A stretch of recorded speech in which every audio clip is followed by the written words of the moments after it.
Hallo und herzlich willkommen zur ersten Folge vom Demoncast. Ich bin die Zukunftsellie und spreche jetzt ganz kurz ein flottes Intro ein, damit ihr auch wisst, was euch erwartet, schätze ich, weil die Folge wirft euch so ein bisschen mitten rein und ich erkläre das kurz. Der Grund dafür ist, dass wir uns letzten Freitag einfach nur zusammengesetzt haben, um für den Podcast zu planen, Jeannie und ich. Und dann haben wir eigentlich fast alles abgehakt, was geplant werden musste. Und dann haben wir angefangen, uns zu unterhalten. Und dann, so nach einer 10 Minuten, Viertelstunde oder so, habe ich sie unterbrochen und habe gesagt, Moment, wir müssen das jetzt aufnehmen, das ist verschwendetes Potenzial. Das ist ein Thema, das ich sehr gut finde für den Podcast. Und ich möchte mit dir da mehr drüber reden und mich nicht zurückhalten müssen, weil wir uns das für irgendwann anders aufnehmen. Daher, in diesem Sinne, herzlich willkommen und viel Spaß bei der ersten Folge vom Demoncast. So, wir fangen das Thema jetzt einfach nochmal von vorne an, würde ich sagen, Ja. damit wir auch alle abholen dabei. Ähm, hallo, ich bin Genie. Und du Nein, bist Genie? ich bin nicht Sehr, sehr Genie. gut. Das ist schön, dass du heute Genie bist. Scheiße. Nein, ich bin Ellie.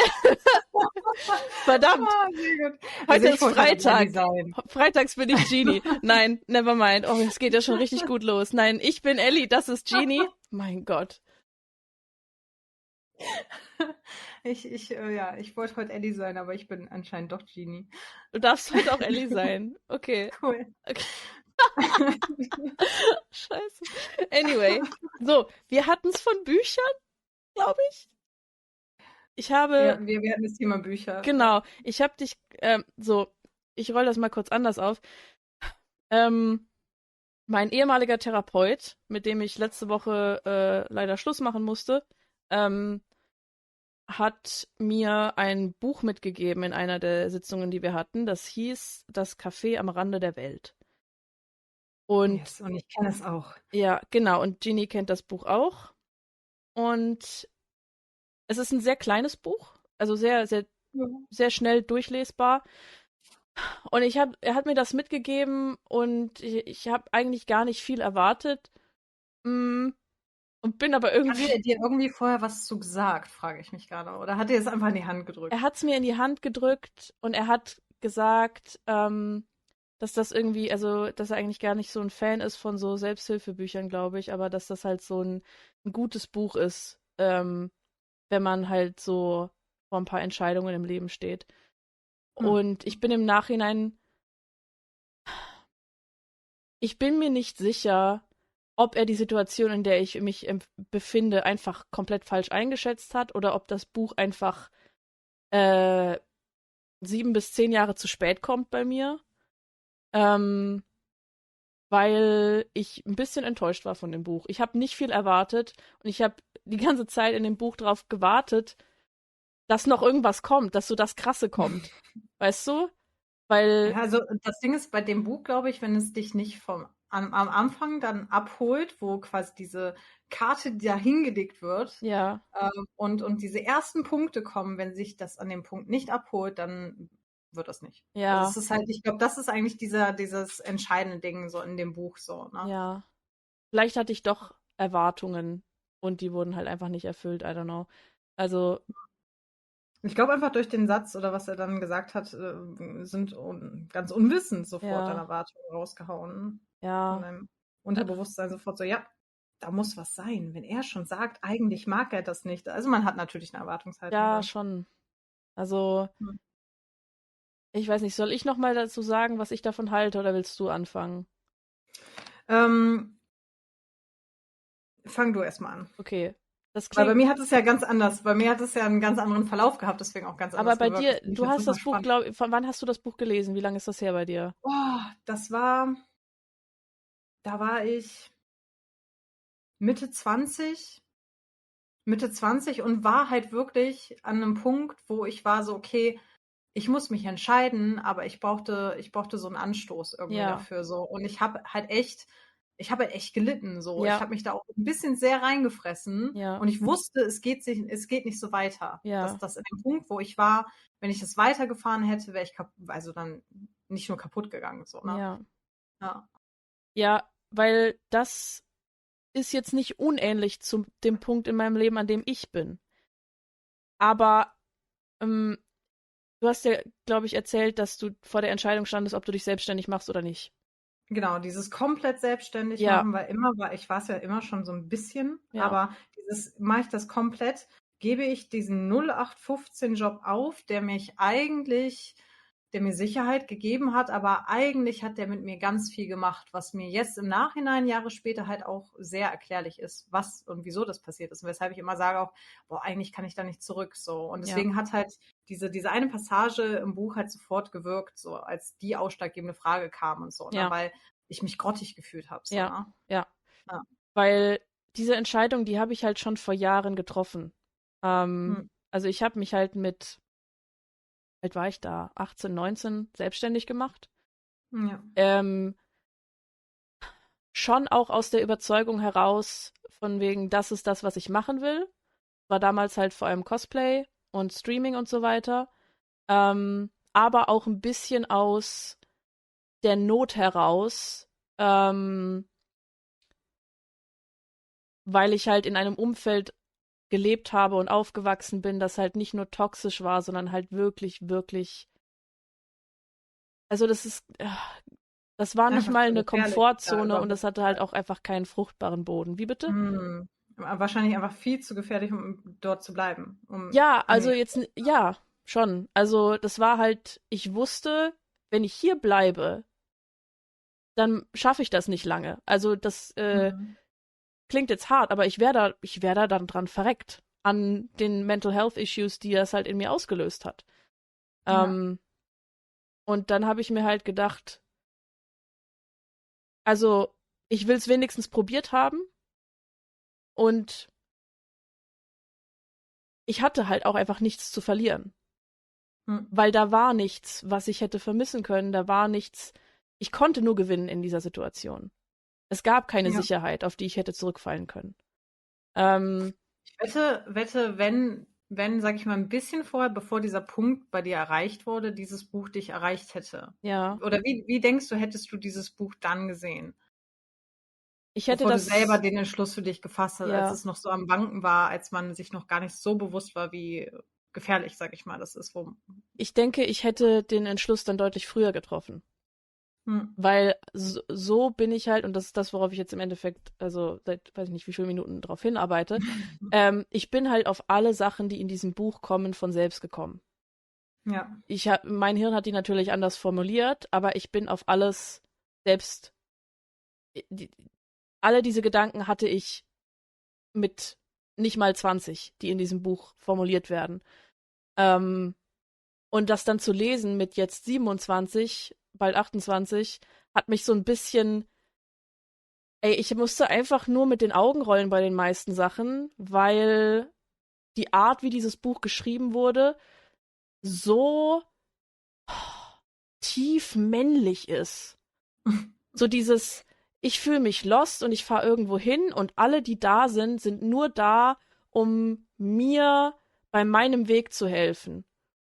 Ähm, und ich weiß nicht, ob das so ein bisschen einfach auch noch ein Symptom dieser Wut ist, die so in mir wohnt, weil ich halt diese Hilfe nie hatte, weil ich auf diesen ganzen Mhm. Mist selbst kommen musste. Ähm, und ich habe dann vorhin zu dir ja auch gesagt, und das habe ich auch zu meinem ehemaligen Therapeuten gesagt, ich finde, das Buch liest sich so, als wäre es für einen Mann geschrieben, der in seiner Midlife-Crisis steckt und der noch nie einen einzigen emotional intelligenten Gedanken hatte und der sich vorher noch nie Gedanken über sich selbst und sein eigenes Leben gemacht hat. So Selbstreflexion nicht Ja, vorhanden gewesen, ja, ja. so liest sich Aber das das. war übrigens das Wort, was ich vorhin gesucht habe, dieses Thema Selbstreflexion, Mhm, ja. genau. Und also es war natürlich schön, wie gesagt, so ein paar Sachen in diesem Buch zu lesen und bestätigt zu hören. Mhm. Ähm, aber es war einfach auch, ich hätte andauernd mit den Augen rollen können. Wie er da hockt und sein Essen in sich reinschaufelt und es freut mich, dass das Essen gut war, don't get me wrong. Es gibt nichts Geileres, als wenn du irgendwie ewig unterwegs bist und kriegst endlich was zu essen. Ja. Ähm, aber, boah, diese Mystifizierung von all dem und ich weiß nicht, ey. Das, das hat mich eigentlich nur sauer gemacht und ich glaube, es macht mich sauer, weil es auch nochmal den Finger auf das Potenzial legt, das ich im Moment an mir selbst verschenke. Mhm. Ne? Ja, Das ist ja, wie ich mir oft denke bei den Büchern, wo wir vorhin drüber gesprochen haben, so dieses hier Panic Attacks, wie wird man das los, Anxiety, dies, das und so. Und dann wird da ganz viel reingeschrieben und man liest sich das durch und denkt erstmal so, geil, ich habe jetzt ein Handwerk, das kann mir helfen, so quasi in der Hand, was zu ja, lesen, ja, neues Wissen. Und dann liest man und dann so, irgendwie weiß ich das alles schon. ja, Okay, warte, dann wird das und das kommen. Oder man hat halt diese Bestätigung. Also es kann halt auch was Geiles sein irgendwie, ja, aber es ist manchmal frustrierend, weil man würde gerne was dazu bekommen. richtig. Ja, Und das ist, also ich glaube, wir sind da sehr ähnlich, insofern, dass wir halt gerne immer mehr lernen wollen und dann aber in all diesem Lernen vergessen, dass wir schon sehr viel wissen. ja, Und ja. dass Das wir ist manchmal unser, echt frustrierend. ja, total, und dass wir unserer eigenen Intuition halt einfach auch trauen können. Hm. Und dass wir, also, das ist so, als ob du eine riesige Werkstatt zu Hause hast und einen riesigen Werkzeugkoffer und du ziehst aber immer wieder los in den Baumarkt, um dir neues Werkzeug zu kaufen und irgendwann realisierst du, den Scheiß habe ich zu Hause. Und dann was? Da ist eine Tür zu der Werkstatt. Hm, Ach, verdammt. ja, Ich hab die neuen Kartons, die ich mir im Baumarkt geholt habe, da vorgestellt. Ich habe die Tür nicht mehr gesehen.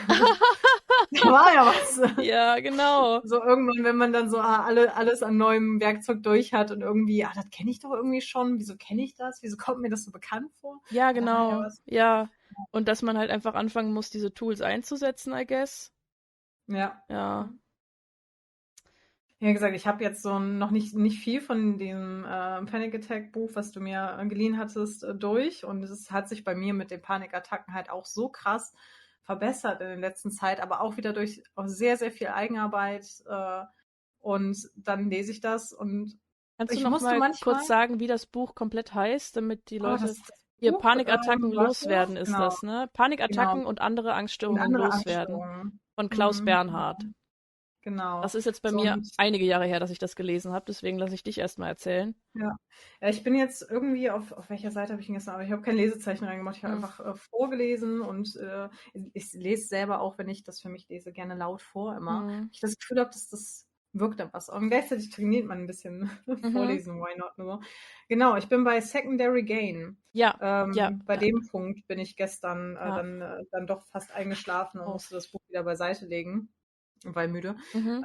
Nicht, weil es langweilig war. Ich fand es nur spannend, dass ich da halt bis dahin, und das ist jetzt erstmal auf Seite 30, so 31 habe ich aufgehört, bis dahin, ach nee, hier, Fallbeispiel habe ich auch noch gelesen, wo er aus einer Erfahrung über eine Frau, die eine Praxis hatte, dann spricht. Das mit dem Tunnel war das, oder? Genau, Ja. genau. Also bis dahin habe ich durchgelesen, ab dann habe ich dann einmal das Buch zugemacht. Also bis Seite 35 habe ich jetzt gelesen, von wie viele Seiten hat es? Ähm, Eine Danksagung kann man auf 205, aber davor ist also wirklich enden tut es auf 201. So viel Enten, habe ich Quack, Quack. Ja. die Enden. So viel habe ich jetzt noch nicht durchgelesen, aber denke mir die ganze Zeit so, ja, Ja, ja, ja, kenne ich. ja, Es ist aber da vielleicht nochmal ganz nice gewesen, weil manchmal mache ich mir Gedanken um etwas und bin so, ich erzähle manchmal über irgendwelche Begebenheiten, wie jetzt zum Beispiel auch das, ne, Secondary Gain, was steckt dahinter. Bei manchen kommt sowas wieder, weil der Körper einen dann irgendwie unbewusst schützt von der Situation genau. Wollen wir oder vielleicht so einmal und dann hilft kurz es einem. erklären, was so ein Secondary Gain ist? Weil wir wissen das, vielleicht Hm. wissen das einfach nicht alle. So ein Secondary Gain kann sein, wie jetzt zum Beispiel im Fallbeispiel einer Panikattacke, dass selbst wenn man sie überstanden hat, so und sie eigentlich dachte, los zu sein oder sie so gut wie gar nicht mehr hat, in gewissen Situationen kommt diese dann aus dem Nichts wieder und man versteht es nicht, aber eigentlich passiert es dann, weil der Körper davon was Gutes hat. Also Genau. wie zum Also Beispiel die der, Panikattacke kommt wieder, weil das hilft einem nicht, sich einer gewissen Situation aussetzen zu müssen, wie zum Beispiel auf eine Arbeitsstelle zu gehen, wo man eigentlich die ganze Zeit leidet und dann ja, macht der Körper quasi einen, in Anführungsstrichen, krank, ja, um einen davor zu bewahren. richtig. So, und Also dann der hat man ja sekundäre Krankheitsnutzen auf Deutsch wäre das. ja, Ja, genau. Dann, eigentlich ist es ja was Gutes, obwohl es in dem Moment gar nicht gut ist, weil man ja, will ja nicht krank sein. Man will diese Panikattacke nicht haben, so, genau. aber Dem Körper ähm, ist das halt egal, weil es geht halt in dem Fall dann, äh, also du kannst natürlich noch so sehr wegrationalisieren, dass du zum Beispiel diesen Job brauchst. Ähm, Dein Körper wird dir halt also dem Körper kannst du das nicht erklären, wenn der Körper merkt, das löst so viel Stress und negative Dinge in uns aus, dass unser Survival, unser Überleben praktisch in Gefahr ist, dann finde ich Mittel und Wege, dich davon fernzuhalten. Ja. Und wenn es dann in dem Fall eine Panikattacke ist oder ich habe das auch voll oft, ich werde dann halt wirklich krank, Ja, einfach richtig ich auch. komplett Ja, krank von ja, jetzt auf gleich so. Und ja, dann so, ja cool, ich wollte aber aufs Konzert, aber ja, habe nicht gecheckt, so selbst solche Sachen, habe nicht gecheckt, dass das Konzert eventuell in mir unterbewusst ganz viel auslöst, wo ja. ich eigentlich gar nicht drauf klarkomme. Da habe ich Und dann, tatsächlich, ja, sorry, ja. nee, Nee, ich habe alles gut. tatsächlich auch ein sehr akutes Beispiel Mhm. ähm, von letzter Woche. Mhm. Ich habe ja, wie gesagt, leider die Behandlung bei meinem Therapeuten jetzt beenden müssen. Ich war nicht ganz ein Jahr bei dem. Ähm, Mhm. und vielleicht erkläre ich das irgendwann anders nochmal in Ruhe, aber kurz gesagt, ich habe viel Positives mitgenommen davon. So ist nicht. Ich will jetzt nicht behaupten, dass der unfähig war und das furchtbar war auf allen Ebenen. Aber bei einem bestimmten Thema, das mir sehr wichtig ist, habe ich mich halt mehrfach einfach nicht gehört gefühlt und nicht ernst genommen gefühlt. Ähm, Mhm. und das ging dann halt so weit, dass ich letzte Woche, also heute ist Freitag, am Dienstag hatte ich die letzte Sitzung mit ihm und letzte Woche Dienstag war dann die Sitzung, in der es so ein bisschen geknallt hat sozusagen. Und ich habe halt vor der Sitzung schon ultra schlecht geschlafen und ich habe schon also das war dann irgendwie so ein Ding, dass ich irgendwie sehr viele Sitzungen immer müde war, weil ich vorher nicht schlafen konnte, weil halt so viel in meinem Kopf Mhm. war. Und dann war ich da einfach auf, weiß ich nicht, 3 oder 4 Stunden Schlaf und habe ihm auch schon gesagt, ich habe heute also abgesehen davon, dass ich aufgestanden bin, direkt Nasenbluten hatte. Und das Mhm. erste Was ich Mal, ja sehr heftig finde als so Zeichen vom Körper. ja, und dann bin ich halt, das war das erste Mal, dass ich wirklich so ein Gefühl hatte von, ich will heute nicht zur Therapie gehen. Ja, Mhm. und bin halt trotzdem hin und saß dann da, habe gesagt, ich bin ultra müde und es kann sein, dass ich mich jetzt ein bisschen im Ton vergreife oder dass ich halt jetzt mega, äh, dass ich halt einfach ein bisschen eine kürzere Lunte habe heute, aber so und so und so sieht's aus. Und dann habe ich Mhm. mich halt wieder nicht gehört gefühlt. Und dann ging es halt wieder nur im Kreis, bla bla. Bin nach Hause gegangen. Der ganze Tag war schon ziemlich im Eimer dann eigentlich, weil ich halt so erschöpft war von dieser Situation. Und Mhm. am nächsten Tag bin ich aufgewacht, hatte wieder Nasenbluten und hatte halt Vertigo, also Lagerungsschwindel. Ähm, Was ist Lagerungsschwindel? das ist, kennst du das, wenn du ein bisschen zu viel gesoffen hast und alles dreht sich? Ja. So ähnlich. Nur ohne, Cool. dass du gesoffen hast.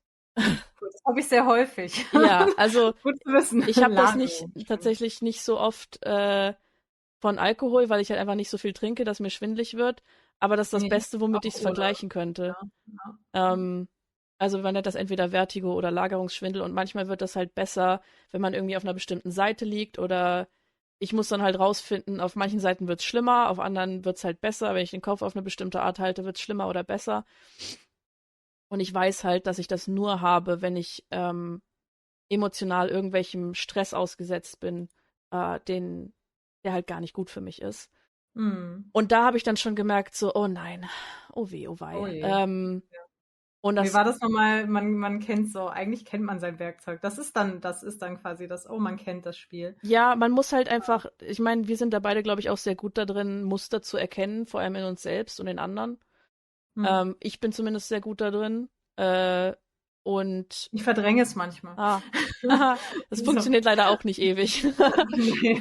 äh, Oder dann immer dieses so, ich hatte doch recht, verdammt. Ja, genau. Und dann habe ich halt auch noch am Tag drauf oder so ein Herpesbläschen an der Lippe gekriegt, was auch wieder nur passiert, wenn mein Immunsystem halt unten ist von irgendwelchem Hm. Stress. Ja? Hm. Und spätestens da war mir dann klar, okay, mein Körper stößt den Therapeuten gerade ab, mein Körper stößt diese Person ab. Ja. Also das Vertrauen ist für mich halt einfach hinüber, auch wenn das wahrscheinlich auf allen Ebenen gut mit mir gemeint hat. Ähm, wenn wir halt bei etwas, was so grundlegend ist für mich und so wichtig ist für mich, nicht auf einer Wellenlänge sind, funktioniert das halt einfach nicht. Ja, vor Ja, allem, wie weit wäre es dann noch gegangen, hättest du dich weiter durchgerafft, ne? Also wenn ja, man da schon merkt, so, dass du nie wieder, dann wären wir wieder Thema, wie sind wir da hingekommen? Was hätte dein Körper noch alles gemacht, um Ja, dich dann davor zu bewahren? Weißt ja. du so? Ne? Also Ja, das nächste wäre dann wahrscheinlich gewesen, dass ich halt wieder andauernd krank geworden wäre, so richtig schlimm mit Fieber und allem, ne? Das hatte ich ja. auch schon öfter. So von wegen, hey, Und jetzt bleibst du wirklich zu Hause, im Bett. ja, Punkt. Du musst es absagen. und Ja. ein anderes Beispiel, was ich da auch noch bringen kann, auch wieder zum sekundären Krankheitsnutzen, ist, dass ich zum Beispiel in einer vergangenen Beziehung von mir ähm, eine, also ich glaube, der Fachbegriff ist chronische rezidive Blasenentzündung, also Oh. rezidivierend, ich weiß nicht genau, also eine immer wiederkehrende Blasenentzündung hatte. Mhm. Und bis zu dem Punkt, dass ich halt teilweise jeden Monat ein Antibiotikum nehmen musste. Und irgendwann habe ich dann gedacht, das kann ja nicht sein, als ich dann halt wieder beim Arzt war und die wieder den Urin getestet haben und die gesagt haben, mit dem Urin ist alles in Ordnung. Und Das, es kommt immer wieder. ja, und dann habe ich halt gesagt so, oh, okay, das heißt, was heißt das jetzt? Und so, naja, wir schicken es jetzt ein, bla bla, ne? Im Endeffekt musste Mhm. ich dann, also ein Antibiotikum hat halt trotzdem immer geholfen, aber das war halt, ich bin mir sehr sicher, und das ist jetzt mh, das soll jetzt überhaupt kein Bashing sein an meinen ehemaligen Partner damals, weil wir, ich bin weiterhin der Meinung, wir waren eine lange Zeit lang sehr gut füreinander und ich habe ihn sehr geliebt. Ähm, aber ich glaube, wir sind einfach in einem unterschiedlichen Tempo gewachsen und ich wusste schon recht früh, dass das irgendwie nicht ganz das ist, äh, was ich brauche. Wollte es aber natürlich nicht wahrhaben, weil man liebt sich halt, ne? Ja. Und manchmal reicht Liebe aber halt einfach nicht. Und dann bin ich halt auch wieder so in alte Muster von mir reingerutscht und bin so sehr in den Muttermodus gegangen. Und natürlich hast du dann halt nicht so, ich sag mal, Bock auf körperliche Sachen mit jemandem, den du als Kind einsortiert hast in deinem Kopf. Ja, Na? schwierig. Weil das sollte nicht so sein. Du, Ja, ne? das fühlt sich falsch an. Ja, und Schwierig. Einfach nein. ja, und dann, ja, das ist so ein ganzes Ding, da möchte ich, also weiter ins Detail möchte ich da jetzt gerade auch gar nicht gehen, aber Nee. wenn man halt immer wieder Blasenentzündungen hat und so weiter, dann möchte man natürlich auch nicht mehr so viel Körperlichkeit haben, weil ich dann halt, ich hatte immer wieder Angst, dass das halt dadurch wiederkommt. Ja. Na? Und das ist jetzt nicht, weil irgendjemand hier sich nicht genug gewaschen hat oder so. Das lag definitiv nicht daran. Ähm, Das war halt einfach mein Körper, der mir versucht hat zu sagen, dass ich da in einer Situation bin, die einfach nicht gut ist für mich auf Dauer und wo ich eigentlich raus muss. Und ich war aber halt so stur und ich war halt so, ich will aber. Ne? Ich bleib Ich da. will aber, weil das ist schön und ich fühle mich doch sicher, glaube ich. Und ich, ne? Aber mein Körper war halt so, nee, sicher ist uns, also für uns fühlt sich das nicht sicher an und du willst wachsen. So, ne? Ja, Ja, und so, wenn man schon eigentlich weiter ist ja, und ja. ja. Ja, der sekundäre Krankheitsnutzen.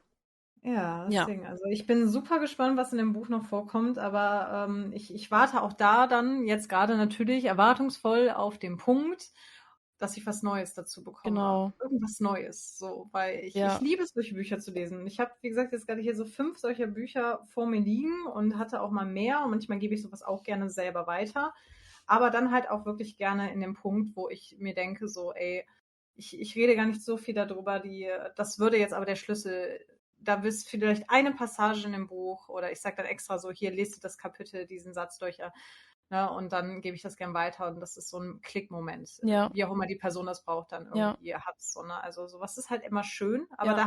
da warte ich jetzt drauf. Ja, Also verstehe ich. deswegen wie bei dem Buch hier, Das Café am Rande der Welt, gerade wenn man so Sätze bekommt, eigentlich mag ich solche Bücher nicht, aber Mm. boom, ne? Und dann Erwartungshaltung ist eigentlich dann unbewusst hoch. Deswegen auch, ja, eins meiner Lieblingsbücher ist in solche Richtungen, Komm, ich erzähle dir eine Geschichte, heißt das, als Titel. Mhm, das kenne ich nicht. Von Jorge, wenn ich ihn richtig ausspreche, Bouquet, ich spreche Mm. es mal falsch aus. Ja, aber da zum Beispiel sind super, super viele kleine Short Stories drin und super, super spannend finde ich dann wiederum, dass wenn man Feedback von dem Buch bekommt, von Personen, die es gelesen haben, die immer eine andere Story sagen, die bei denen hängen geblieben ist. Okay.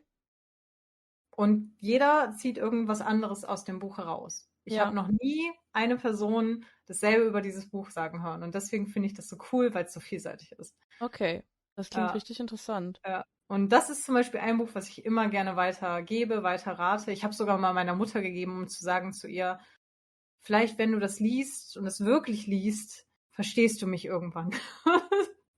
Das waren meine Worte an sie. Ja, Aber, ja, aber irgendwie hat sie, auch da wieder, hat sie an ganz anderen Stories halt gemacht, als die mir was gegeben haben. Vielleicht hätte ich ihr die Stories sagen sollen, die mir was geben und ja. das Ding ist, Also, ja, also ich will auch immer Bücher weitergeben, entweder aus einem Bedürfnis heraus, selbst verstanden zu werden oder aus dem Bedürfnis heraus, Leuten beim Wachsen zu helfen.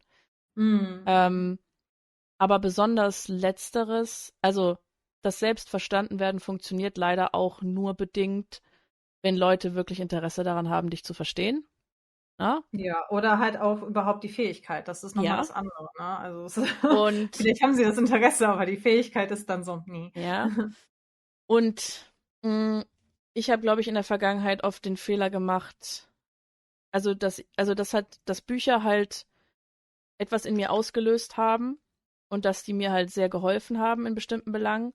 Und dann war ich, glaube ich, mehr an dem Moment interessiert von, boah, du hast mir dieses Buch gegeben und das hat mir auch voll geholfen, als Ja. wirklich zu hören und zu gucken, ob die Personen an dem Buch oder an diesem Wachstum interessiert sind.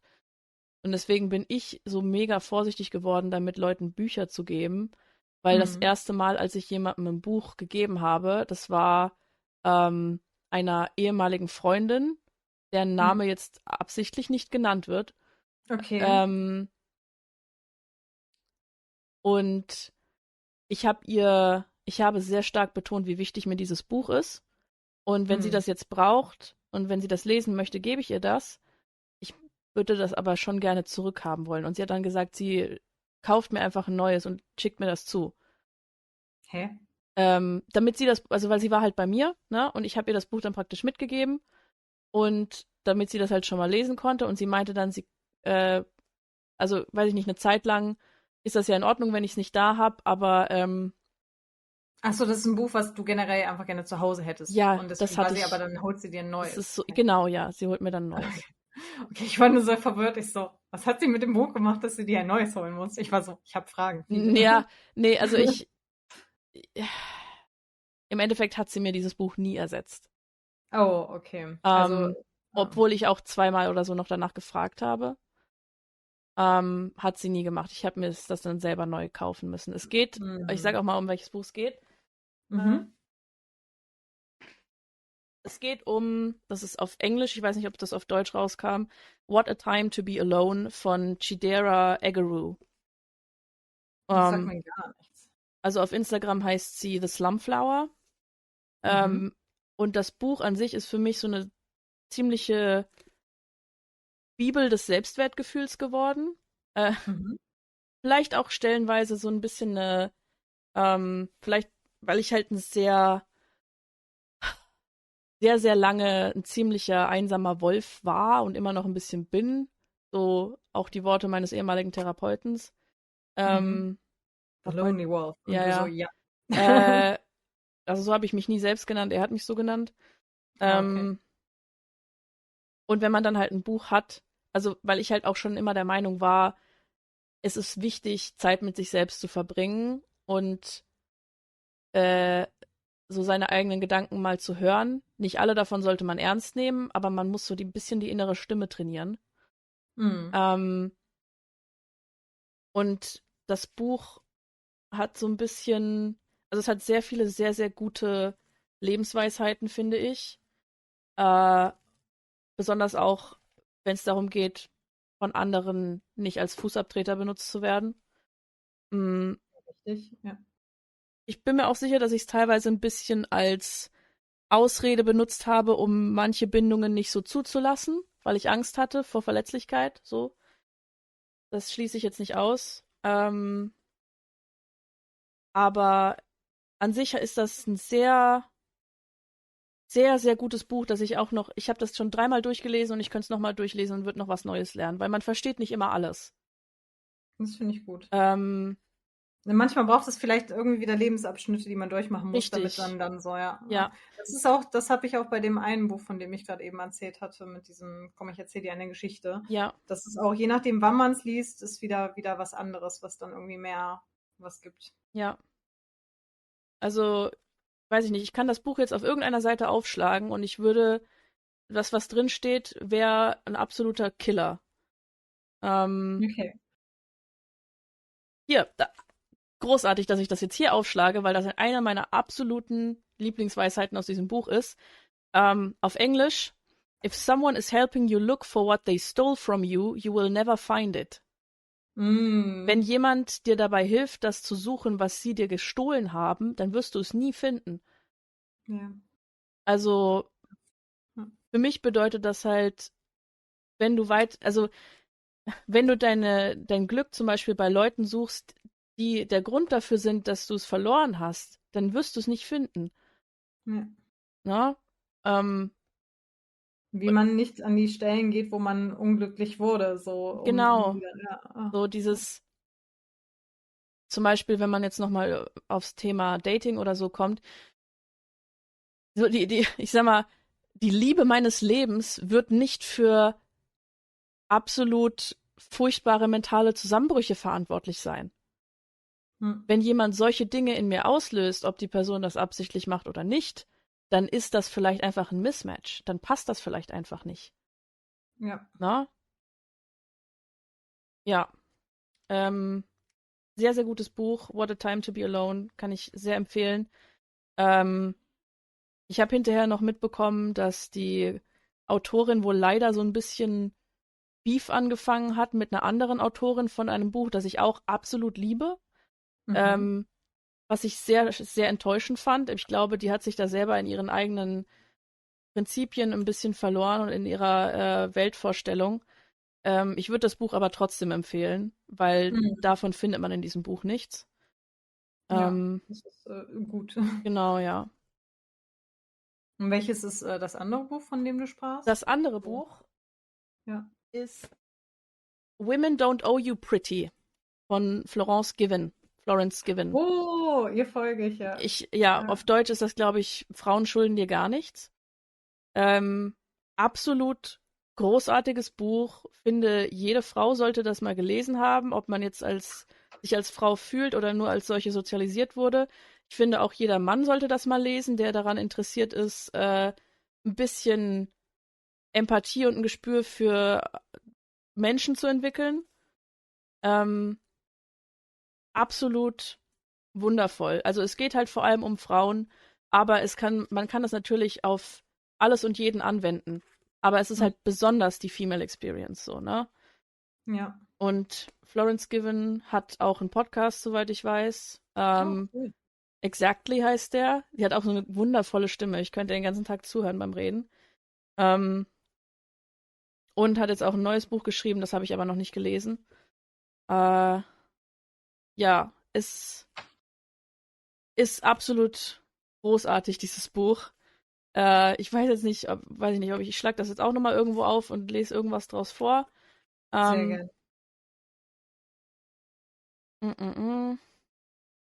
Name one successful woman who got to where she is by scrolling on Instagram, depressing herself with other people's fabricated lives. Ja. Also, nenn mir eine erfolgreiche Frau, die dahin gekommen ist, wo sie jetzt ist, indem sie auf Instagram gescrollt hat und sich selbst deprimiert hat mit den Bildern von den Leben von anderen Menschen, die aber halt nicht echt sind. Ja, Na? es ist halt alles, also es wird nur das gezeigt, was gezeigt werden will. Genau. Also, man vergisst das sehr gerne. Oder auch hier so, Crumbs can't feed me, I want the cake. Also man kann nicht von Krümeln leben. Man hat die Torte verdient, man möchte die Torte. Man hat vielleicht auch einfach mehr Hunger als Krümel.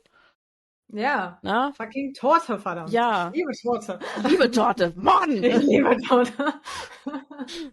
Ja. Wie traurig ich war, als ich letzte Woche diese Ernährungsumstellung versucht habe und dann ich dann gemerkt habe, oh, I'm a sweet tooth. Ja. Ich brauche Süßigkeiten. Ich brauche diese Torte. Ja. Ja. Ja.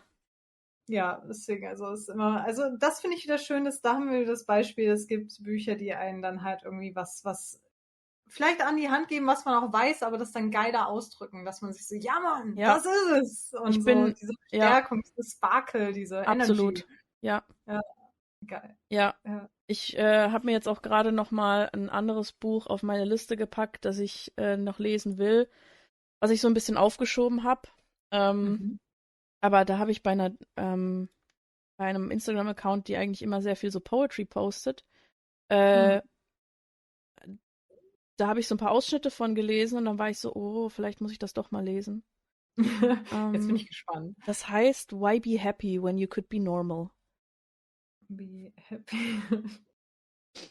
Ähm, genau, also ganz viel weiß ich jetzt da noch gar nicht drüber. Ich werde das halt Mhm. noch lesen müssen. Aber die Ja, Ausschnitte waren ganz cool. Ich erinnere mich nicht mehr genau, was drin stand, aber das werde ich lesen. Stimmt, hoffentlich cool. wir werden auf jeden Fall dann in einer anderen Folge darauf zurückkommen. Ja, Definitiv. ja. Am Ende Ja. wird das doch irgendwie so ein Bücherpodcast oder so. Ich weiß nicht. Auch zwischendrin. Zwischendrin, Also nicht wir hauptsächlich. haben viele Themen. Ja, Wie haben wir angefangen? Wie kamen wir überhaupt auf dieses Thema und wie kamen wir dahin? Es fing, glaube ich, damit an, dass ich dich gefragt habe, Elli, was ist dein Alles? ja, ja, ja, Und dann fingst du an aufzuzählen und ja, dann kamen wir zu den Büchern dazu, weil Emotions, Mental Health, ja, Lernkurven und, ne, und zack waren wir über Bücher ja, und ja, ja, genau. schön. Ja, Ich mag so Übergänge. Deswegen, ich bin super, super gespannt, was wir noch alles für Themen finden werden, außer jetzt nur Bücher. Also da hängt ja so viel mehr mit dran. Wir hatten jetzt auch wieder, okay, da können wir jetzt das Thema wieder aufmachen und genau. dann Da wieder kann man das. so viele Themen aufmachen und so viele. Man kann. It's easy to get sidetracked by your own mind. So. Und wir machen es zu Folgen für euch hier, Ja, so lieben Zuhörer. Ich wollte mm, gerade Zuschauer sagen. Irgendwann auch mit Video, dann gibt es auch ja. Zuschauer. Ich habe auch noch ein drittes Buch mit aus dem Regal gezogen tatsächlich und Mhm. ein bisschen festgestellt, dass aus irgendeinem Grund der Einband komplett sticky ist. Oha. Ich weiß nicht wieso. Ob da was draus ausgelaufen ist, ob das Gleitgel ist, ob ich Ich wollte gerade fragen, was steht um die Bücher hatte, herum? also das Gleitgel ist jetzt nicht weit weg von den Büchern, aber hatte ich Marmelade an den Patschehändchen oder was? Keine Ahnung. Welche Abenteuer hat dieses Buch erlebt? Ich bin mir nicht sicher. Also es macht eigentlich keinen Sinn, dass da Gleitgel dran ist. Ähm, Also kein sexy Buch, nee, es was ist man kein dann sexy irgendwie Buch. passend irgendwie dazu Nee, auspackt. ich sollte vielleicht Hm. noch mal ein paar sexy Bücher lesen. Vielleicht wäre das gar nicht schlecht. Hm. Hm. Nee, Wenn die dann nicht extra sticky werden, bin ich enttäuscht. hast du Bücher, die sticky sind? Nee. Nee. Ich habe ein Also Buch. Ja, wobei, ich hatte also andere Story. Es gab mal einen sehr süffigen Abend in meiner alten Wohnung. ja, Und das sind diese süffigen Abende, wo du ganz viel trinkst, ohne es zu merken, weil das über eine sehr lange Zeit ist und ja, irgendwann geht die Sonne auf und du hast mit dieser Person so viel gequatscht und ihr habt Seelenstriptease begangen und es war alles ganz schön, aber irgendwie im Nachhinein auch unangenehm, weil ja, ja, irgendwie ein Thema zum anderen führte und dann irgendwann, weiß ich noch, währenddessen man irgendwie in 10.000 Themen war und den Seelenstrip hingelegt hat, ja. ist da kennst du diesen Haselnuss-Schnaps Frangelico? Vom Namen her, ja. Der ist sehr sticky. Oh. Und ich weiß nicht mehr, die Thematiken waren wirklich sehr, sehr viele und wahrscheinlich auch ein paar wilde Thematiken Ja. bei, aber das ist dann irgendwann umgekippt Oh. beim Nachschenken und ja, weiter über tolle Themen reden, wurde dann dieser Haufen von coolen Magazinen und so ein bisschen beschmutzt. Und ich habe das schnell Beschmutzt. irgendwie Beschmutzt. schnell versucht SpongeBob-Fans wissen. irgendwie, Ja. genau. Und habe das versucht irgendwie ganz schnell, ja, es ist sauber, ist trocken, ist alles gut, weiterreden, so zack, ne? Ja, Und ja, ja, voll, ja. ich war so in this moment und dann irgendwie 2 Tage später sehe ich diesen Haufen von Magazinen und denke mir, oh Genie, du warst nicht schlau, es klebt alles aneinander. Oh Und da waren nein. halt auch so Favorite Magazines bei, wo ich mir denke, ey, da komme ich nicht mehr dran. sind so, ich habe halt so ein Sammelding, was das angeht, so irgendwelche Ja. importierten Sachen von früher und so Zeug, wo dann, das war so schwer daran zu kommen und ich war halt aber so, nee, scheiß drauf. Ach, Ich war voll in this moment. Also die sind jetzt sticky aus so einem Grunde, aber oh nicht wegen, nein. ja, Okay. es ist sehr sad. No fun stickiness. No fun, nein, Nee. no, Ich muss no. auch sagen, das eine Gleitgel, was ich habe, das ist zwar wasserbasiert, aber das ist aus irgendeinem Grund ultra sticky. Ich habe mir dann eine große Flasche davon gekauft, einfach weil ich weiß, dass ich es gut vertrage.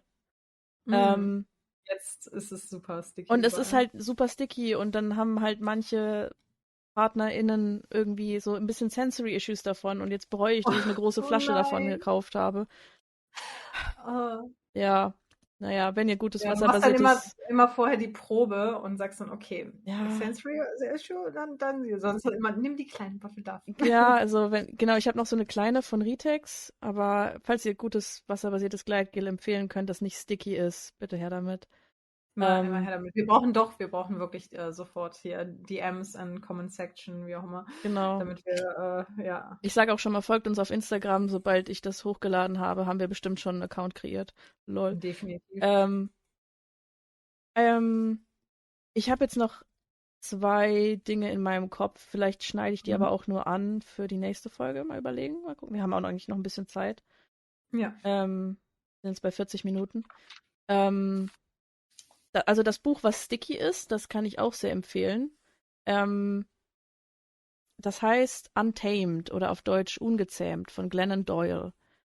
Und das hat mir ich würde sagen, auch wenn wir nicht so viel Kontakt haben mehr im Moment, schon meine beste Freundin empfohlen. Mhm. Ähm, die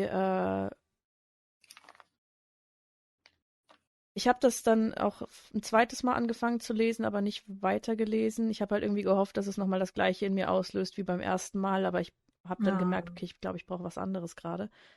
Ähm, es ist ein sehr, also ich sag mal, ich habe das schon ganz vielen Leuten empfohlen und auch einer Person geschenkt.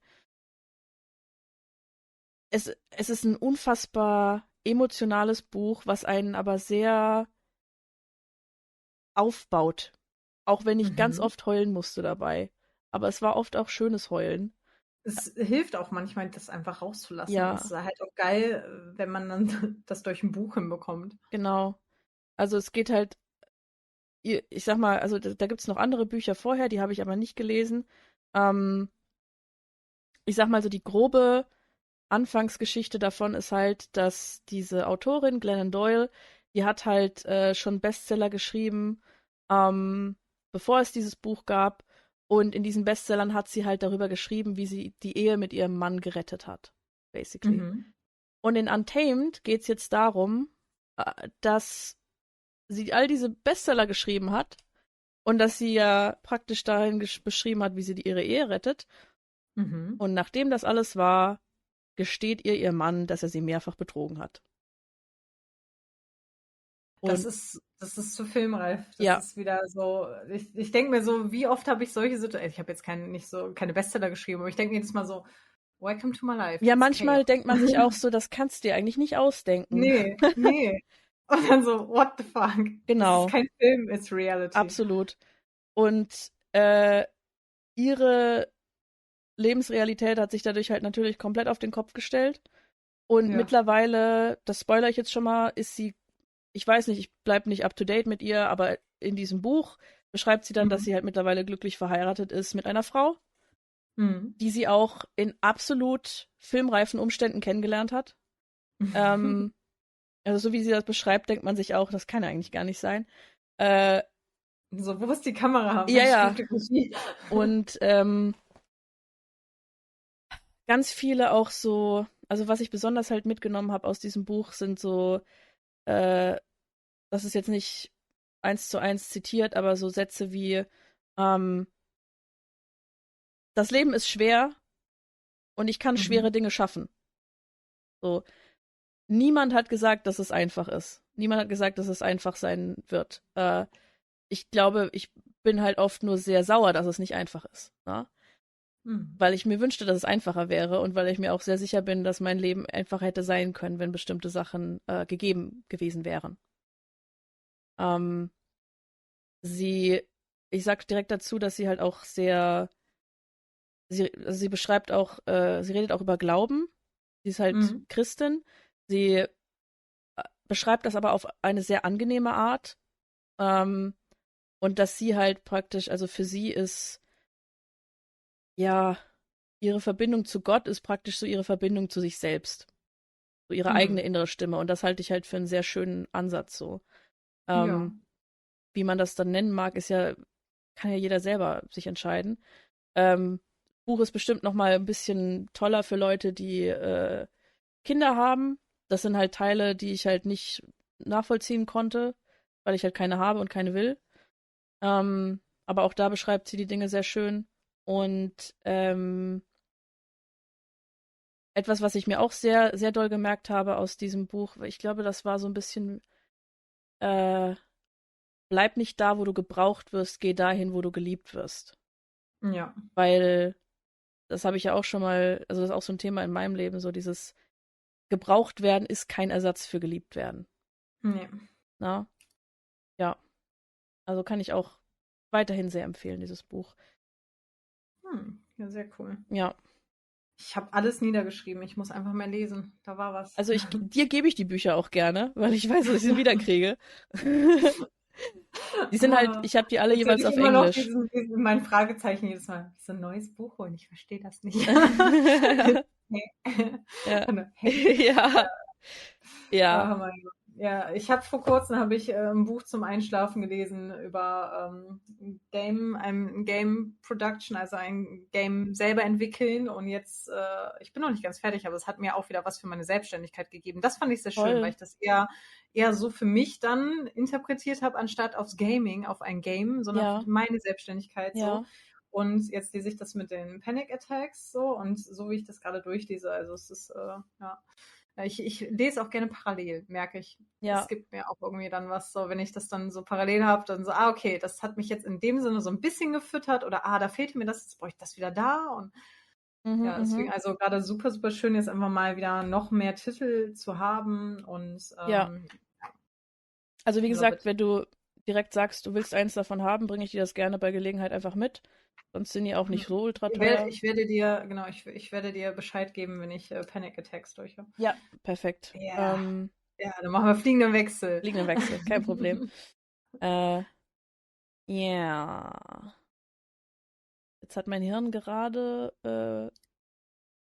ausgeschaltet. Den Aus-Button gedrückt. Ja, Sehr schön, ich, sehr schön. ich muss, glaube ich, erstmal Das wieder war's hochfahren. wohl. So. Thema Bücher Äh, abgehakt, wir sind jetzt leer. Sehr gut. ich bin gerade so dieses GIF von der Katze mit diesem Ladesymbol. Super. Ich weiß nicht, Ich ob habe das. ich hab super gerne auch bei meinem Bruder mich an den Büchern bedient, Mhm, weil der da auch sehr, sehr viele verschiedene Sachen immer stehen hatte. Und der hatte auch sehr viele von diesen, wie war's, Selbsthilfebüchern oder ja, tu was für dein Leben, mhm. deinen Körper, dein Ego, wie auch immer, je nachdem, wer was wie wo geschrieben hat. Und da lag ein Buch, das habe ich ja auch das ist tatsächlich aus seinem Bücherregal, das habe ich ihm nicht wiedergegeben, weil ich finde das Buch, ich habe es aufgeschlagen, dachte mir nur so, was lese ich hier, was soll das sein? Oh, Und im schlechten Sinne. ja, Ach, ja, du das hast es saß ihm im praktisch großen, entwendet, damit er es nicht nochmal lesen kann. ja. Weil ich nicht möchte, dass er sich mehr von solchen Beispielen. Oh mein Gott, jetzt bin ich Ah, gespannt. okay. Es heißt Mindfuck. Oh, Es ist das ein habe ich schon mal schwarzes Buch, gehört. wo Mindfuck draufsteht. Und es sieht auch super schön aus, wenn es so rumliegt. Und ich weiß nicht, ob er es eventuell dort einfach liegen hatte, Mhm. weil es einfach cool aussah. Und sich dann wahrscheinlich auch nach Seite, keine Ahnung, dachte, boah, nee, das kann ich mir nicht mehr geben. Aber erstmal las sich das eigentlich ziemlich schön. Mindfuck von Petra Bock. Ja, Und dann, warum wir uns selbst sabotieren und was wir dagegen tun können. das ist ja jetzt an sich So. also das klingt ja schon mal gar nicht schlecht. Ja, aber es ist jetzt auch ein bisschen her, wo ich es gelesen habe. Ich glaube, ich würde da einfach nochmal für eine neue Aufnahme ein bisschen reinlesen und herausfinden, wieso ich das als so, boah, nee, das Ja, geht gar nicht, ja. gespeichert habe. Aber ansonsten hatte ich auch richtig viele coole Bücher irgendwie von ihm und dann war ich immer sehr dankbar, dass ich mich daran bedienen durfte. Aber das ist eins der Bücher, was er nicht wiederbekommen hat, aber einfach so, weil ich mir dachte, boah, nee, bitte, bitte Ja. lest das nicht. Also ich bin So. ja schon, vielleicht ist das aber auch so ein bisschen meine Art, zu versuchen, ein Gefühl von Kontrolle zu haben. Ich finde, man muss schon immer ein bisschen gucken, welchen Anteil man an seinem eigenen Leid hat. Welche Rolle man in seinem eigenen Leid spielt. Ne? Ja. Also so, klar kannst du bis zu einem bestimmten Punkt sagen, weiß ich nicht, viele Menschen haben mich oft verletzt und enttäuscht, aber besonders wenn man irgendwann erwachsen ist, äh, muss man, glaube ich, sich fragen, warum man sich immer wieder in die gleichen Situationen begibt und anscheinend nichts daraus lernt. So, Ja. fool me once, shame on me, fool me twice. Fool me once, shame on you, Ja. fool me twice, shame on me. So, ne? Irgendwie, aber Ähm, anders. aber, also ich weiß, teilweise bin ich da auch ein bisschen gehe ich da sehr hart mit mir ins Gericht, weil ich halt oft denke, dass ich mehr Einfluss darauf habe, wie andere mich behandeln, als ich es tatsächlich habe. So. Hm. Und wie andere mich behandeln, ist ja eher eine Reflexion von deren selbst und weniger von mir. Aber, ne? Ja. So, Ja, aber das vergisst man auch gerne wieder. ja, Und man vergisst auch gerne, dass man einfach dafür selber zuständig ist, wie geht man mit den Situationen dann um, wenn genau, man, je nachdem, wie man behandelt wird. Gerade wenn es genau, irgendwie was Negatives ist oder, ja. ne, also ja. Einfach mal ein bisschen teilweise akzeptieren, dass es bei gewissen Menschen dann einfach ab gewissen Punkt nicht weitergeht oder man da einfach nicht auf einer Wellenlänge ist, gar nicht Da bin oder ich so. so schlecht drin. Ey, ich bin ja der Meinung, meine Sturheit hat mir sehr oft das Leben gerettet, aber so ich kann oft einfach nicht verstehen, dass manche Menschen nicht lernen wollen. Hm. Weil ich will lernen und ich will wachsen und mein, ich will ein Leben mir bauen, auf das ich stolz bin. Ich will mir eine Persönlichkeit zurechtzimmern, auf die ich stolz bin, weißt du? Und Hm. manche Leute sind aber so in ihrem, also die haben da gar kein Interesse dran. Und vielleicht ist das bei denen auch einfach nicht nötig. Also für deren Leben und für das, was sie vom Leben wollen. Und Ja, dann verliere ich das ist mich, dann halt fein ja, dort dann bei denen. Es ist halt dann so. Also da haben wir wieder das Thema, man ist komplett auf anderen Wellenlängen dann, ja. ne? Ich verliere Ja. mich dann halt ganz oft so in diesem, aber ich weiß doch, dass das gut ist. Warum siehst du das nicht? Und bin halt dann auch da der Überzeugung, die Weisheit mit Löffeln gefressen zu haben und zu denken so, ich weiß aber, was gut für dich ist, nimm das jetzt an! Nimm den Weisheitslöffel, der ist Ich gut. versuche dich zu lieben! Lass mich! Und Ah, andere sind dann so, ich will aber nicht. Und dann bin ich so, jetzt wieso? musst du los. Äh, ja, Und dann im ja. Endeffekt tue ich mir selbst weh damit, weißt du? Ich hätte da auch ein Händchen für mich gewissen Situationen oder Persönlichkeitstypen immer wieder auszusetzen, immer Ja, wieder, bis es dann irgendwann diese super Aha-Stelle von mir selber gab und ich war so, okay, jetzt muss ich mal stoppen damit. ja, ja, Diesen Circle, den können wir nicht andauernd wiederholen. Das ist nicht ja, schön. Also, ja. ja. Ah, Gott, ey. Aha, also, aha. Oh, und Da dann gibt es bestimmt auch geile Bücher zu. bestimmt, wenn ihr welche Bestimmt. kennt, schreibt es in die Kommentare. Keine Ahnung, wie das Ja. funktioniert. Ja, ich habe dann aber auch, ich weiß auch nicht. Ich versuche halt immer zu vermeiden, dass ich zu viel aufs Maul fliege, indem ich sehr viel über Dinge nachdenke. Aber ich glaube, manches lernt man wirklich nur, indem man aufs Maul fliegt. Mhm. Also, das ist auch etwas, das habe ich mal bei irgendeinem Dichter auf Instagram gelesen. Auf die Fresse ist auch fliegen. Ja. Aber ich bin noch nicht sehr gut darin, das umzusetzen, weil es tut halt auch weh, auf die Fresse zu fliegen. Ja? Ja, Man will sich ja nicht das, wehtun. ne, aber das ist wie oft, wie war das nochmal, wenn jemand irgendwie die Wahrheit dir um die Ohren scheppert, so, das tut weh. Ja, Halt, wenn man es manchmal selber realisiert, tut das natürlich weh. ja, ja, So. Halt auch das ist dann oft so, dass man das, wie war das nochmal gerade dieses, ja, wieso sehen die anderen das nicht? ja, Sie wollen ja, es nicht sehen, ja, weil ja, das tut dann ja weh. ja, So, ja, dann, das ist ja alles gut bis dahin. Bis dann vielleicht sogar dann der Körper, und dann werden wir wieder, dann sofort ja. wieder, zack, werden wir Full wieder machen. Circle, ja, Ja, Full Circle, Secondary Gain kommt dann auf genau, einmal ins Spiel oder so. Also bis man dann irgendwann Sachen ändern muss oder so, ne? Also manchmal genau. geht es ja dann auch so weit, dass man, okay, jetzt muss ich die Augen aufmachen. Hast Jetzt muss ich du, die Situation sehen. hast du das war im Dezember oder so, das ist einige Monate her, diese Sache mit diesem Fest auf irgendwo im Norden Deutschlands mitbekommen, wo man Frauen schlägt? Ganz wenig. Ja. Was war das? Das war im Prinzip, ich glaube, auf Borkum oder so. Ich will nichts Falsches sagen. Und da gibt's halt ein Fest, wo Frauen wo Frauen mit Kuhhörnern geschlagen werden von Männern. Mhm. Und das wurde halt sehr lange halt sehr unter Verschluss gehalten, weil die halt eigentlich schon wussten, dass das uncool ist. Und Okay. die haben das aber halt so als Tradition hingestellt und halt gesagt, ja, nee, und die finden das ja auch ganz toll. Also wir finden das toll und die finden das toll. Alle finden das toll. Genau. Tradition, okay.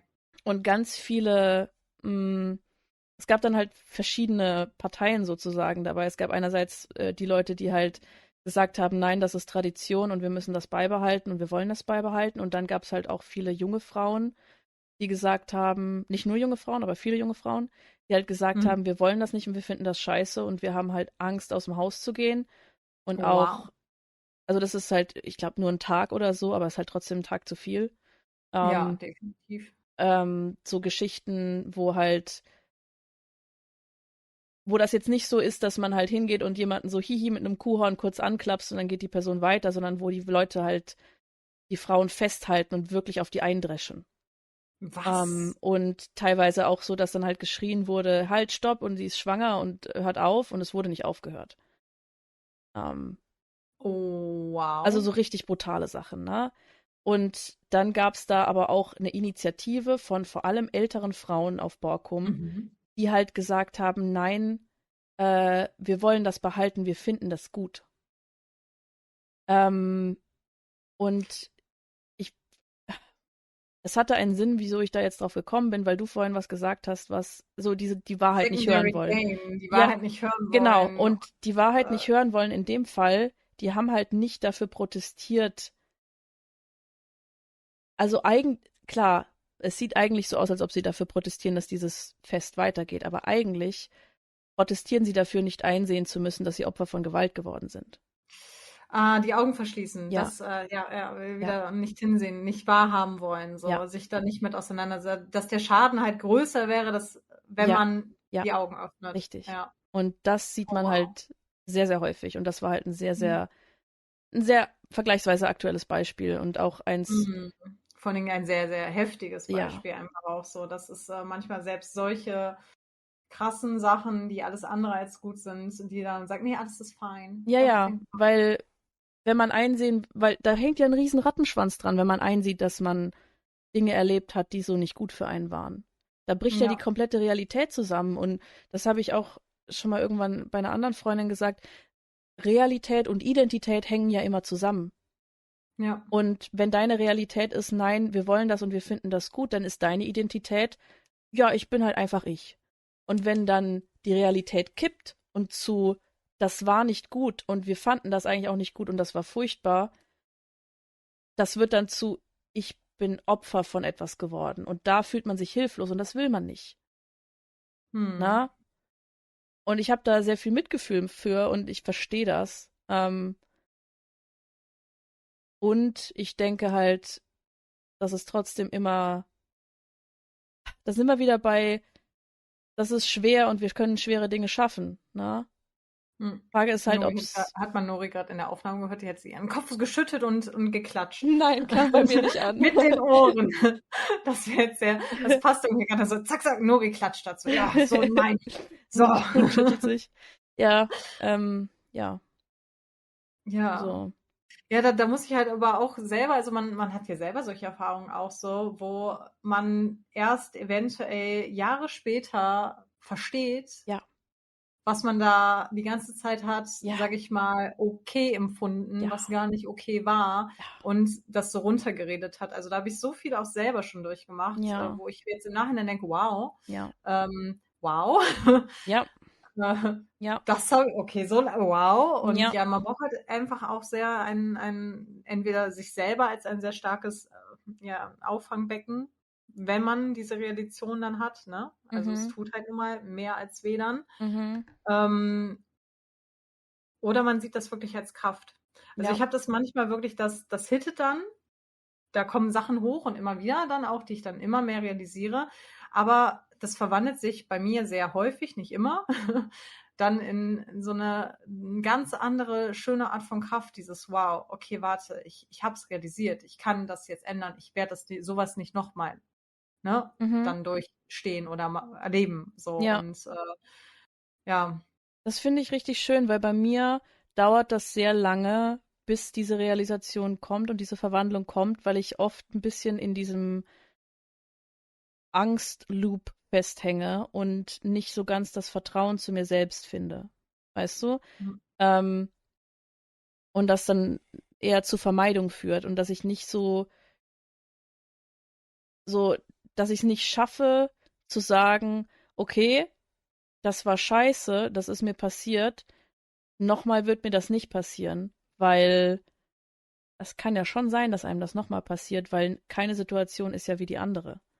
Und Bei mir ist es dann tatsächlich, wenn, ja, sowas kann wieder passieren, Dinge können sich wiederholen, werden sich wiederholen, aber ich handle dann sofort. Ich merke es. Ich merke, wenn mindestens zwei Sachen meine Intuition, mein Bauchgefühl, mein Pattern Recognition greift hm, und sagt so, ey, das wiederholt sich hier gerade, dann ziehe ich mich raus. Dann trete ja, ich ich gehe diese Spirale gar nicht runter, ich trete sofort raus. ja, Und es kann sein, dass ich für eventuell dann jemandem was Unrechtes tun werde. Aber ich habe das, sage ich mal, zwei, dreimal dann, sage ich mal, ausprobiert und gehofft, dass es anders wird. Und in den meisten Fällen hat sich wieder bestätigt. ja, Und dann, wie war das mal, Shame on Me, ja, kommt dann ja, irgendwann und dann ist man halt, dann ist das halt so. Aber die ja, Erfahrung kann man sich dann halt sparen. So. Und dann kommt, ja, glaube ich, dieses Feeling mehr. Je häufiger man eventuell sowas dann auch irgendwie selber durchlebt hat, dann ja, greift dann eher die, okay, I protect myself. ja.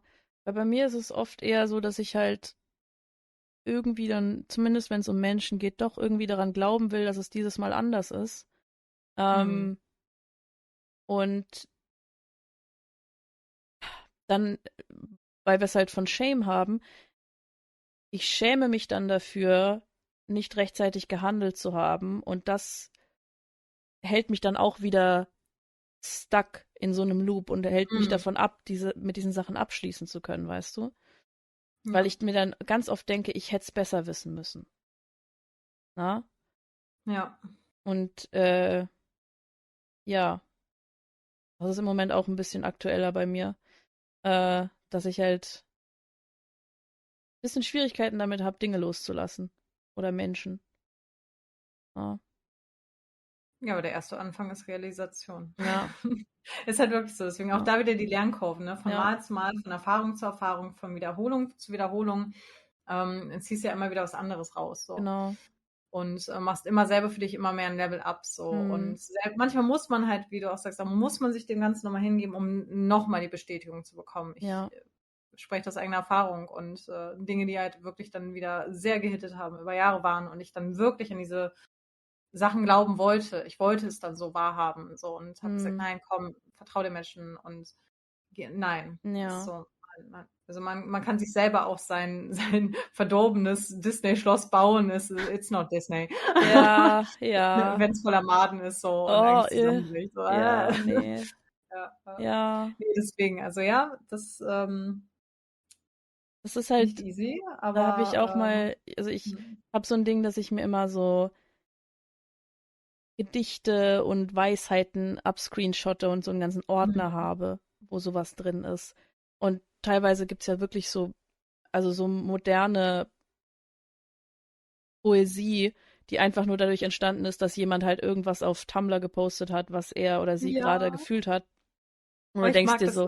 denkst dir so, holy shit, das ist einfach, oh, boah, wow, krass. Ja. Ähm, und eins davon, ich weiß nicht mehr, ob das von einem Dichter oder einer Dichterin war oder sowas von Tumblr, ähm, hat irgendwie so, also ein Stück davon war, ähm, Everything I've ever loved has claw marks.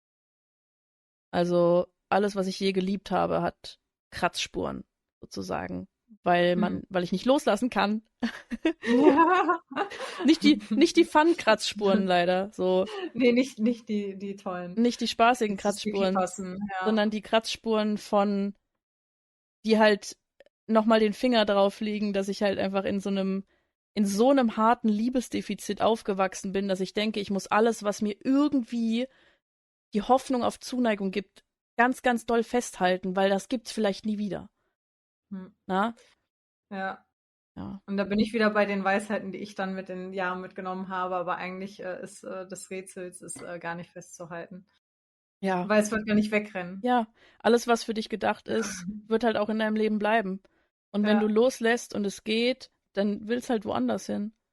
ja, dann war es auch nie da, Ja. eigentlich. So, Ja. das ist es halt wieder zum Thema Dinge sehen und Dinge sich so schaffen, wie man sie sehen will oder so, Ja. ne? Ja. Ja, ja, spannend. Ey, da können wir auch noch richtig viel drüber reden, über Ohne sowas. Witz, ne? Wir haben Wow. jetzt die Stunde voll. Wollen wir einmal, hast du, weil wir haben, also die Idee habe ich jetzt geklaut. Ich sag das Mhm. direkt vorweg. Die Idee habe ich von Hobbylos geklaut. Grüße gehen raus. Ähm, Inspiration, ja, ja. wir machen eine Playlist für diesen Podcast. Und mit jeder Folge fügt jeder einen Song hinzu. Hättest du Dann da schon wieder was. was? Oh, warte. Gerade auch passend zu heute, ne? Ja. Zu den ganzen Thematiken, die wir jetzt gerade hatten. Hast du etwas, was dir sofort in den Sinn kommt? Ist jetzt die Frage, weil ich Ja. würde jetzt tatsächlich einmal. Okay, jetzt bin ich Ja. gespannt. Also, ich habe die Woche ganz viele Songs so ein bisschen auf Repeat gehört, Mhm. aber habe heute in einer, ich glaube, von der Spotify selbst erstellten Playlist einen Song ähm, gehört, den ich sehr gefühlt habe, Mhm. weil der sehr auch auf dieses, also eigentlich hätte ich am liebsten zwei Songs, aber ich fange mal mit dem einen an. Ich fange mit dem genau, jetzt bin ich Genau, gespannt. also der heißt I Miss the Misery von Hailstorm. Mhm. Und es ist im Prinzip, für mich ist da so dieses Gefühl drin, was kommt, wenn man halt jemanden vermisst, der aber eigentlich nie gut für einen war, aber man misst diese Oh. toxischen Patterns, die man gemeinsam hatte, weil die waren so schön vorhersehbar, Ja. weißt du? Und er hat, also die Sängerin von Hailstorm hat halt auch einfach eine geile Stimme und die schreit das so toll raus und diese Wut und so, die da drin hängt, das fühle ich einfach sehr. Das hat, Mhm. den habe ich heute entdeckt, den Song, und schon dreimal nacheinander gehört. Immer ein gutes Zeichen. Ja, ja, ja. Und was wäre der zweite? Warte kurz, ich schreibe mir das ganz kurz auf, damit ich das nachher nicht vergesse. Der zweite mh, wäre Sleepwalking von Senses. Der ist nur 2 Minuten lang, aber ich habe irgendwie 3 Songs, die alle Sleepwalking heißen und ich finde die alle großartig. Ähm, Geht so ein bisschen halt um dieses Gefühl, dass man sich so ein bisschen stuck fühlt und dass man gerne, dass man so drauf wartet, dass einen irgendwas so aus diesem teilweise selbst gebuddelten Loch rauszieht. Na? Ja. Ja, das ist so, ja. Boah, mein Kopf ist gerade leer. Ich habe heute auch noch gar keinen Song gehört. Noch Hm. keine Musik heute. Keine Musik heute. Noch gar keine Musik heute gehabt. Das muss ich nachholen. Keine Musik. Ich werde das nachträglich hinzufügen. Ich gehe gerade so ein bisschen durch. Ich habe ja eine Playlist, die heißt einfach Layers of Me. Ja, Und da haue ich alles Mögliche rein. ja. Sei es etwas, was ich emotional gerade irgendwie dann fühle, oder sei es auch so von irgendwelchen Spotify-Playlisten, wo dann was vorgeschlagen wird und ich weiß, oh, das klingt gut, oder oh, das gibt mir diese Emotion, oder manchmal einfach, ey, cool, ich kann hier jetzt endlich irgendwie so ein bisschen durch die Wohnung hüpfen und tanzen, und brauche ich auch halt auch einfach manchmal, Ja. aber Willst du den einfach jetzt hinterher mal, hinzufügen oder soll ja, ich den würde ich, dir ein paar Fragen stellen, die vielleicht helfen, einen Song zu finden? Das muss ja auch nichts Aktuelles sein. ja, frag mal. Wir können es probieren, vielleicht fällt mir sofort was ein. Gibt es vielleicht einen Song oder eine Band oder einen KünstlerInnen, auf den oder die du immer wieder zurückkommst? So, du hast dann so phasenweise, hörst du die ganz viel und dann ist wieder gut Mhm. und dann erinnerst du dich wieder dran, dass die existieren und dann bist du wieder so, oh ja, stimmt. Ja, da habe ich 3. Ja. Also, zur selben Zeit waren es immer schon, und da komme ich immer wieder drauf zurück, waren es entweder, Miyavi Mhm. oder Paramore. Mm. Und ja, grade Paramore so, das ist auch dann zwischendurch eine Hassliebe gewesen, Ah, weil dann die Songs überall dann liefen und ja. dann konnte ich es nicht mehr hören, und dann komme ich das zurück, und dann ist ja auch großartige Songs irgendwie. Und, ich hatte letztens 'n Ohrwurm plötzlich aus dem Nichts von „Ain't It Fun" Oh, von ja. Paramore. Ja, das könnte eventuell auch so ein bisschen passen gerade. Ja. Weiß nicht, so. Und ansonsten Miyavi, da hatte ich jetzt irgendwie, oder was eventuell so ein bisschen passen könnte, wäre Broken Fantasy, aber das geht noch mal viel weiter zu anderen Themen. Okay. Aber es geht halt um dieses, was will man sehen, so als Überleitung, als Ja. Metapher würde das, glaube ich, ganz gut passen. Aber Ja. da würde ich, glaube ich, gerne, das würde ich eigentlich gerne noch mal zu einer anderen Folge hinzupacken, wo wir dann noch mal über ganz, ganz anderen Stuff reden, aber Okay. quasi um dieses, was sieht man, was wird so, das Bild, was andere sich mit einem machen und was man ist eigentlich und Ja. in welcher Rolle bewegt man sich und so und Fantasien und ja, das habe ich auf jeden Fall. Und ganz neu, aber seitdem ich den Musiker entdeckt habe, ist, ich hoffe, ich spreche es richtig aus, DPR Ian.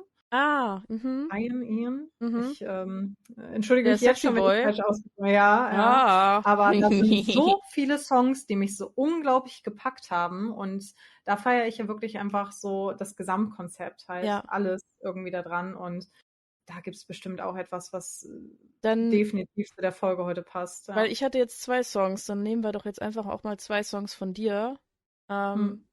Möchtest du Ain't It Fun von Paramore nehmen? Fühlt sich das Ja, richtig würde an? ich sagen. Das fühlt Hast sich du, richtig an. und dann hast du vielleicht einfach einen Song von DPR Ian, den ich mir anhören soll. Oh, warte, ja. Warte, Weil warte, ich warte. wollte auch schon immer mal reinhören, aber ich brauche immer irgendeinen Startpunkt. Du brauchst einen Startpunkt. Oh, okay, warte. Mhm. Oh, das sind so viele gute. Das ist so schwierig. Schwierig. Welchen gebe ich dir zum Starten? Ah, verdammt. Ich glaube, ich gebe dir. Gebe ich dir diesen? Warte, ich muss mal kurz den Ton ausmachen, damit ich sehe, ob es der richtige ist.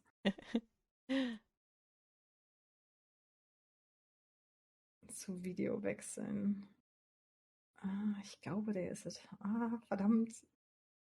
Warte, mein Handy macht gerade Dinge. Ja, kein Wie Stress. immer. Technologie und ich. Ja. Also ich wollte nämlich eigentlich auf die Lyrics einmal gehen. Ich gebe dir jetzt Don't Go Insane. Okay. Oh, den kenne ich sogar. Kennst du doch schon, verdammt. Ja, aber das ist doch gut. Den kenne ich von TikTok. Sehr schön, sehr Fine. schön. Okay. Ja, that's fine. Dann Ja.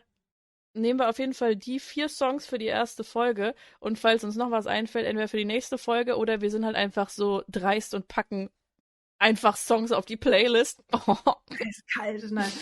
Broken Fantasy würde ich mir gerne für eine andere, also das notiere ich mir auch sofort. Mach das, ja. Der ist dann eine Überleitung, der Song, Ja. zu anderen spannenden Themen. Okay. Okay. Oh ja. Oh Mann, das hat Spaß gemacht. Ich bin froh, dass ich auf Aufnahme gedrückt habe. Ja. Vielleicht ist es. Wir wollten nur brainstormen. Wir haben uns wirklich heute nur hingesetzt und wollten eigentlich nur drüber reden, was machen wir denn überhaupt für einen Podcast?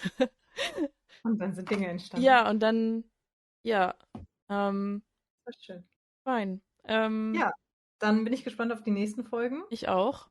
die wir da raushauen werden. Ja. Wir haben jetzt schon wieder Anhaltspunkte. Ja. Und ja, viel Spaß euch allen beim weiteren Zuhören. Wollen wir schon dazu sagen, wann die Folgen immer kommen? Bleiben wir dabei? Ja, definitiv, das steht fest. Also wir haben vor, Folgen immer mittwochs rauszuhauen. Mit Schmackes. Also wenn irgendwas an euer Fenster klatscht, das war eine neue Folge wahrscheinlich. Schaffen wir wöchentlich? Ich hätte Bock. Ja, definitiv. Bei den Themen, die wir haben, definitiv. Geil. Dann wöchentlich, mittwochs, neue Folge. Genau. Und sollten wir mal irgendwann irgendwie Convention, Events, Special Sachen haben, dann nehmen wir einfach vorweg welche mehr auf für euch. So, also, genau, ja. Ich glaube, das kriegen wir echt hin. Sein, ja. Cool. Bleibt Okay. dran, hört zu, Ja. bleibt gespannt und wir öffnen alle Seiten, damit ihr folgen könnt und Genau. Kommentare oder DMs hinterlassen könnt. Yeah! Okay, yeah! Nice. Vielen Dank fürs Zuhören. Bye! Süß. Süß.